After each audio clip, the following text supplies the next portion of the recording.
Hi, yes, there is one sad incident that happened right in France. That's the ambassador of South Africa to France perished or died in what is suspected to be a suicide. So far, investigations have been done and things are still ongoing. But what we have for now is that it seems to be some level of suicide or something that he deliberately committed or a death that he caused by himself, not any third person. That's what we are picking. May his soul continue to rest in peace. But we are talking about one gentleman by name Nathi Mthethwa. Yes, this is a man that already was mentioned right at the Nkonazi Commission or the committee by the Matlanga Commission. Yes, Nkonazi was there. That's the General Nkonazi himself. Yeah, the man that sparked all these investigations that when he was the police minister of South Africa. Yes, this is a man that used to be a police minister before he was sent on a mission, that is international mission, to represent South Africa in France as an ambassador. He's been there for some months or some years now, and as a result of one thing or the other, now it's very difficult for anybody to link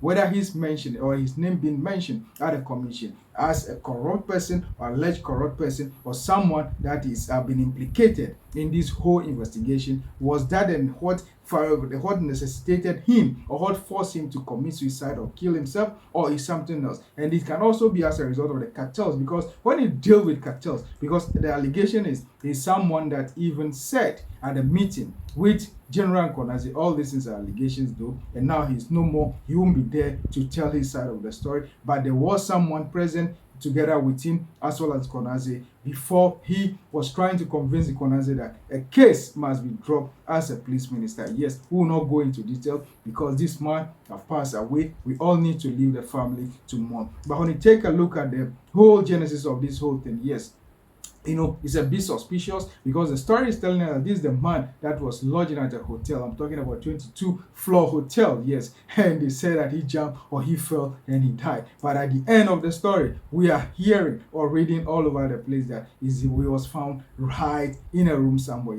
They deploy all manner of things. He was reported missing by the wife. That is why anytime and everywhere that you go, as a man or as a woman, you need to inform your spouse. Even if you are not married, tell someone, confide in someone. That is why the wife reported that yes, my husband is missing, and they went for a search where they used even the canine dogs and the police service of France. They did very human, they did a very good job, and they were able to discover this man. They looked everywhere, they were not able to find him. But at the end, they discovered that this is the man that, in a way, by the suspicion of what we have so far, committed suicide or killed himself or acted in order to join his ancestors or his makers. May his soul continue to rest in perfect peace. But as to what the implication that it will have for the case, because his name has been mentioned, even implicated, and ideally, this is the man that is supposed to represent himself or come to the commission so that we can at least hear his side of the story. But it's so sad, that is why when you're dealing with cartels or these notorious guys, you have to be extremely careful. They will not hesitate to take you down. Yes, that is why all the time if you are dealing with them, you have to be protected.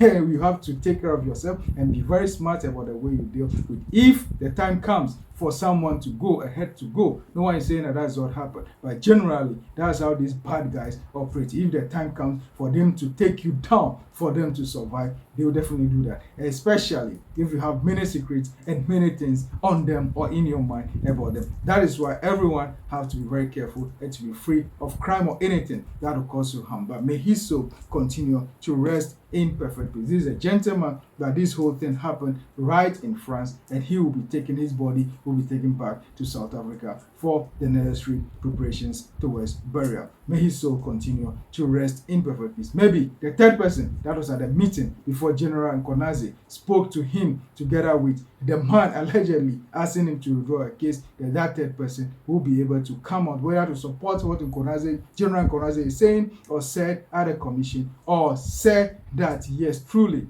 something happened bad when it comes to that meeting, and there was some level of corruption and stepping in when it comes to prosecution or fighting crime in South Africa. This whole thing is so sad, but may his soul continue to rest in perfect peace. This is the man that was 58 years old. Yes, this is the man that is nearing 60 years. That's the retirement age. But in politics, you can even be 70 or 80, but still, once you are strong, you'll be able to act. But this is a man, a middle-aged man that we've lost just like that as a result of action or inaction. Whether it's linked to the revelation, or he's been implicated in this very investigation, or it was a coincidence. We will get to know as times unfold. It's not in some dungeon somewhere. This is in France, and definitely certain things will be done so that we'll get at least an idea of what exactly killed this gentleman. Please, for more, kindly subscribe to this channel. One Forum is for the best when it comes to anything, everything but security and crime and politics of Africa and historical antecedents. Will be right here to bring you the best. Your comments and your likes will be highly appreciated. Thank you so much, and kindly subscribe to this channel, One Forum News. Thank you.